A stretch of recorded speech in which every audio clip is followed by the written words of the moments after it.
ನನ್ನ ಯೂಟ್ಯೂಬ್ ಕುಟುಂಬಕ್ಕೆ ಮತ್ತೊಮ್ಮೆ ನನ್ನ ಪುಟ್ಟ ಪ್ರಪಂಚಕ್ಕೆ ಸ್ವಾಗತ. ಎಲ್ಲ ಕಡೆ ಇವಾಗ ಮಾರಿ ಹಬ್ಬ, ಆ ಹಬ್ಬ, ಈ ಹಬ್ಬ ಅಂತ ಮಾಡ್ತಾ ಇದ್ದಾರೆ. ನಾನಿವತ್ತು ಅಜ್ಜಿ ಊರಿಗೆ ಮಾರಿ ಹಬ್ಬಕ್ಕೆ ಬಂದಿದ್ದೀನಿ. ಇಲ್ಲಂತೂ ತುಂಬ ಚೆನ್ನಾಗಿ ಹಬ್ಬ ಮಾಡ್ತಾರೆ.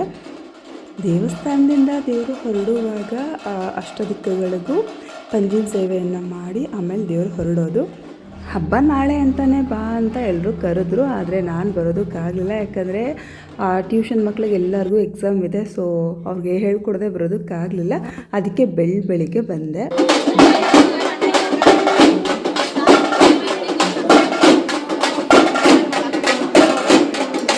ನಾನು ಅಜ್ಜಿ ಊರಿನ ಬಗ್ಗೆ ಹೇಳುವಾಗ ತುಂಬ ಸಲ ಹೇಳಿದ್ದೀನಿ. ಅಜ್ಜಿ ಊರು ತುಂಬ ಅಂದರೆ ತುಂಬ ದೊಡ್ಡ ಊರು.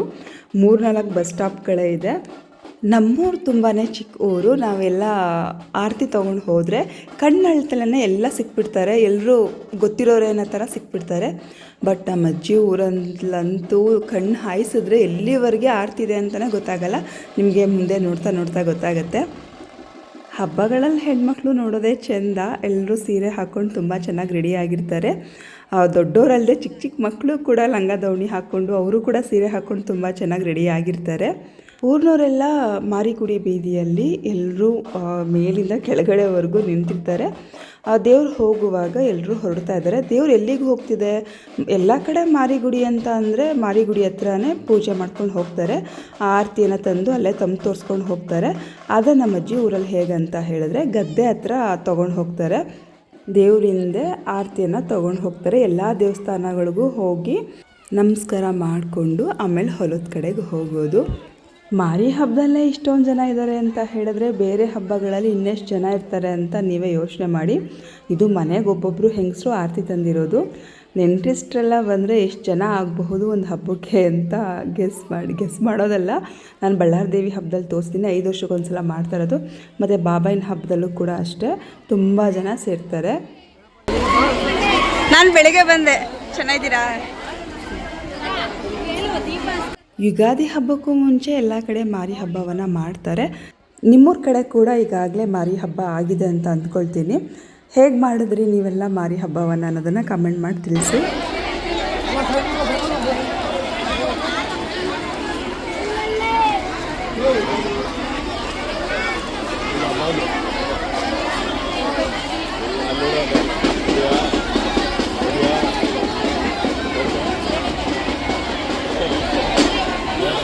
ನಿಮ್ಮೂರಲ್ಲೂ ಇಷ್ಟು ಜನ ಆರತಿ ತೊಗೊಂಡು ಹೋಗ್ತೀರ ಅನ್ನೋದನ್ನು ಕಮೆಂಟ್ ಮಾಡಿ ತಿಳಿಸಿ. ನಾನು ಕೂಡ ಸೀರೆ ಹಾಕ್ಕೊಂಡು ಹೋಗೋಣ ಅಂತ ಸೀರೆ ತಂದಿದ್ದೆ. ನಮ್ಮನೆಯಿಂದನೂ ಆರತಿ ತೊಗೊಂಡು ಹೋಗ್ಬೇಕಂತ ಹೇಳಿದರು. ಆಮೇಲೆ ಬೇಡ, ನಮ್ಮ ದೊಡ್ಡಮ್ಮನ ಮನೇಲಿ ನಮ್ಮ ಅಣ್ಣವ್ರು ಮಾಡ್ತಾರಲ್ಲ, ಸೊ ಅದೊಂದೇ ಸಾಕು ಅಂತ ಹೇಳಿದ್ರು. ಹಾಗಾಗಿ ನಾನು ಆರತಿ ಮಾಡ್ಕೊತಿಲ್ವಲ್ಲ ಅಂತ ಹೇಳಿ ಡ್ರೆಸ್ನೇ ಹಾಕ್ಕೊಂಡು ಬಂದೆ. ನನಗೆ ಸೀರೆ ಹಾಕ್ಕೊಂಡು ವಿಡಿಯೋ ಮಾಡ್ಕೊಳ್ಳೋದು ಸ್ವಲ್ಪ ಕಷ್ಟ ಅಂತ ಅನ್ನಿಸ್ತು. ಹಾಗಾಗಿ ಡ್ರೆಸ್ನೇ ಹಾಕ್ಕೊಂಡು ಬಂದೆ.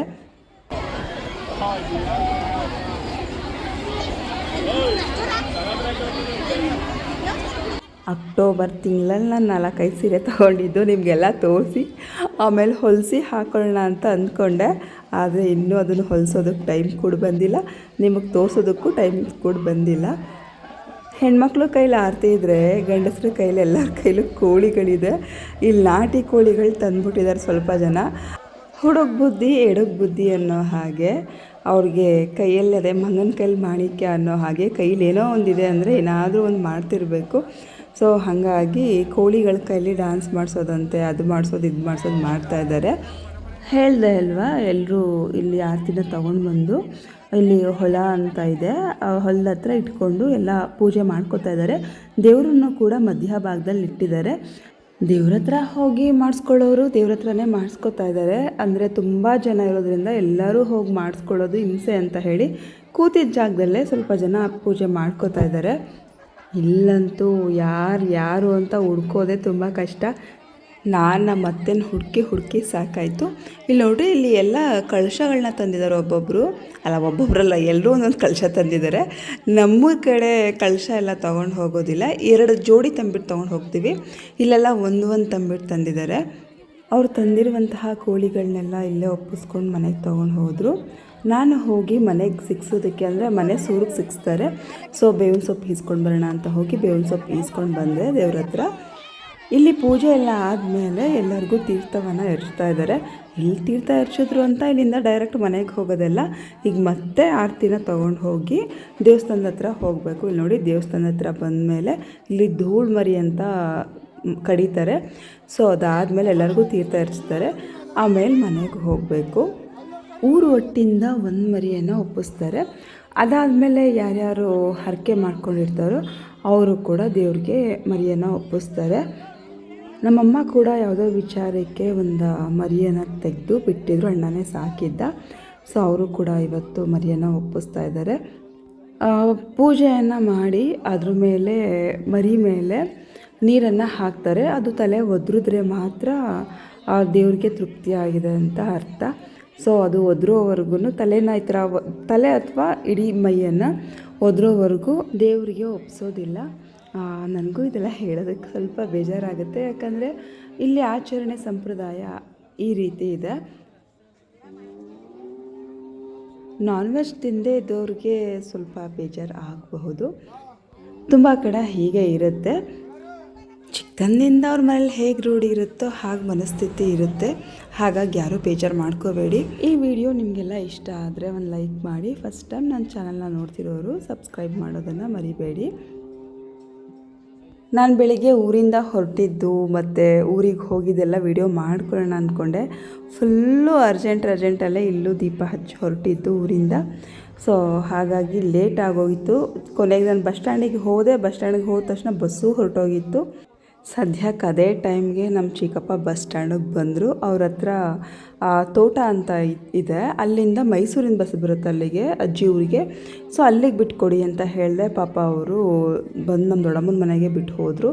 ಟೈಮ್ ಆಗಿದೆ ಅಂತ ಹೇಳ್ತೀಯ, ನಡಿ ಅಲ್ಲಿಗೆ ಬಿಟ್ಕೊಡ್ತೀನಿ ಅಂತ. ಹಾಗಾಗಿ ಬೇಗ ಬಂದೆ. ಅಮ್ಮ ಹುಷಾರು ತಪ್ಪಿದ ಮೇಲೆ ನೀವೆಲ್ಲೂ ಯಾವ ವಿಡಿಯೋದಲ್ಲಿ ನೋಡಿಲ್ಲ ಅಲ್ವಾ? ಈ ವಿಡಿಯೋದಲ್ಲಿ ನೀವು ಇವತ್ತು ಅಮ್ಮನ ನೋಡಬಹುದು.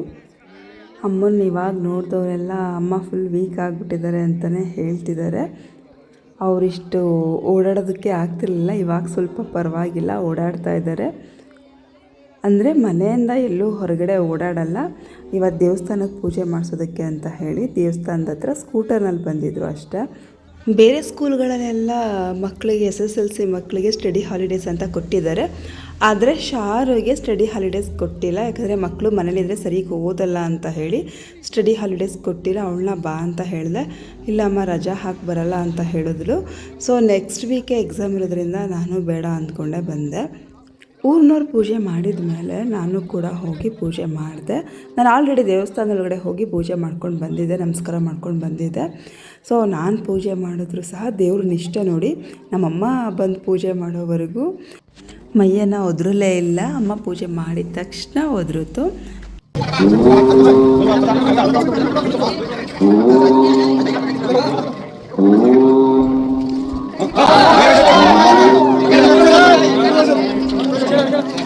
ಮಾರಮ್ಮನ ಪೂಜಾ ಕುಣಿತವನ್ನು ತಂದು ಒಳಗಡೆ ಇಟ್ಟಿದ್ರು. ಸೊ ನಾನು ತುಂಬ ಹತ್ತಿರದಿಂದ ವಿಡಿಯೋ ಮಾಡಿಕೊಂಡೆ. ತುಂಬ ದೂರ ನಡೆಯೋದು ನನಗೇನೋ ಅಭ್ಯಾಸನೇ, ಯಾಕಂದರೆ ಡೈಲಿ ವಾಕ್ ಹೋಗ್ತೀನಿ ಅಷ್ಟೇ ದೂರ. ಆದರೆ ಬಿಸಿಲಲ್ಲಿ ಹೋಗಿದ್ದು ಬಂದಿದ್ದಲ್ವ, ನಿಜ ಸಾಕಾಗಿತ್ತು. ಇಲ್ಲಿಂದ ಮನೆಗೆ ಹೋದ್ವಿ. ಮನೆಗೆ ಹೋಗಿ ತಂಬಿಟ್ಟನ್ನು ಮಾಡ್ತಾಯಿದ್ದೀವಿ. ಆರತಿ ತೊಗೊಂಡು ಹೋಗಲಿಲ್ಲ ಅಲ್ವಾ, ಸೊ ಉಂಡೆ ಮಾಡ್ಕೊಳ್ಳೋಣ, ತಂಬಿಟ್ಟು ಉಂಡೆಗಳನ್ನ ಮನೆಗೆ ತೊಗೊಂಡು ಹೋಗೋಕ್ಕೆ ಅಂತ ಹೇಳಿ. ಮತ್ತು ನಮ್ಮ ಅಣ್ಣ ಇನ್ನೊಬ್ಬ ದೊಡ್ಡಣ್ಣ ಇದ್ದಾನಲ್ಲ ಮೈಸೂರಲ್ಲಿ ಶಿವು, ಅವನಿಗೂ ಕೊಟ್ಟು ಕಳ್ಸೋಕ್ಕೆ ಅಂತ ಹೇಳಿ ತಂಬಿಟ್ಟು ಮಾಡ್ತಾಯಿದ್ದೀವಿ. ದೊಡ್ಡಮ್ಮ ಮಟನ್ ಸಾಂಬಾರಿಗೆಲ್ಲ ರೆಡಿ ಮಾಡ್ಕೊತಾಯಿದ್ರು. ನಾನು ತಂಬಿಟ್ಟು ಮಾಡ್ಕೊತೀನಿ ಬಿಡು ಅಂತ ಹೇಳಿ ನಾನು ತಂಬಿಟ್ಟು ಮಾಡ್ಕೊತಾ ಇದ್ದೆ. ನಾನು ಊರಿಂದ ಬಸ್ನಲ್ಲಿ ಹೋಗಿದರೆ ಇವ್ರು ಅಡುಗೆ ಮನೆಗೂ ಸೇರಿಸ್ತಿರ್ಲಿಲ್ಲ. ಅದೊಂದು ಸಂಪ್ರದಾಯ ಇದೆ ಇಲ್ಲಿ. ಆದರೆ ನಾನು ಬಂದಿದ್ದು ಸ್ಕೂಟರ್ನಲ್ವಾ, ಹಾಗಾಗಿ ಅಡುಗೆ ಮಾಡೋದಕ್ಕೆ ಪರ್ಮಿಷನ್ ಸಿಕ್ತು. ಗುಡ್ಡೆ ಮಾಂಸ ಯಾರೆಲ್ಲ ತಿಂದಿದ್ದೀರಾ ಏನೇ ಇದ್ದರೂ ಆ ಗುಡ್ಡೆ ಮಾಂಸ ಟೇಸ್ಟು. ಅದು ಊರಿನ ಮರಿ ಅಲ್ವಾ, ತುಂಬಾ ಚೆನ್ನಾಗಿರುತ್ತೆ. ದೊಡ್ಡಮ್ಮನ ಮನೆಯಲ್ಲಿ ಸಾಂಬಾರು ಮಾಡ್ಕೊಂಡು ಊಟ ಮಾಡ್ಕೊಂಡು ಊರಿಗೆ ಸ್ವಲ್ಪ ತೊಗೊಂಡು ಹೋದೆ. ನಾವು ಚಿಕ್ಕವರಿದ್ದಾಗ ನಮ್ಮ ದೊಡ್ಡಪ್ಪನೇ ಈ ಕೆಲಸ ಮಾಡ್ತಾಯಿದ್ರು. ನಾವು ಹೋಗಿ ಹುರುಳಿಕಾಯಿ ಮತ್ತು ಗೋಡತ್ತ ಅಂತ ಕಾಯ್ಕೊಂಡು ಈಸ್ಕೊಂಡು ಬಂದು ಸುಟ್ಕೊಂಡು ತಿಂತಿದ್ವಿ. ನಾನು ಇವತ್ತು ಬೆಳಿಗ್ಗೆನೇ ಊರಿಗೆ ಬಂದಿದ್ದು, ಆದರೆ ಸಂಜೆ 4:30 ಅಷ್ಟೆಲ್ಲ ಹೊರಡ್ತಾ ಇದ್ದೀನಿ. ಯಾಕಂತ ಹೇಳಿದ್ರೆ ಶಾರು ಬರುವಷ್ಟರಲ್ಲಿ ಹೋಗಬೇಕು, ಜೊತೆಗೆ ಟ್ಯೂಷನ್ ಇದೆ ಅಲ್ವಾ, ಅಷ್ಟರಲ್ಲಿ ಹೋಗ್ಬೇಕು. ಹಾಗಾಗಿ ಹೋಗ್ತಾ ಇದ್ದೀನಿ.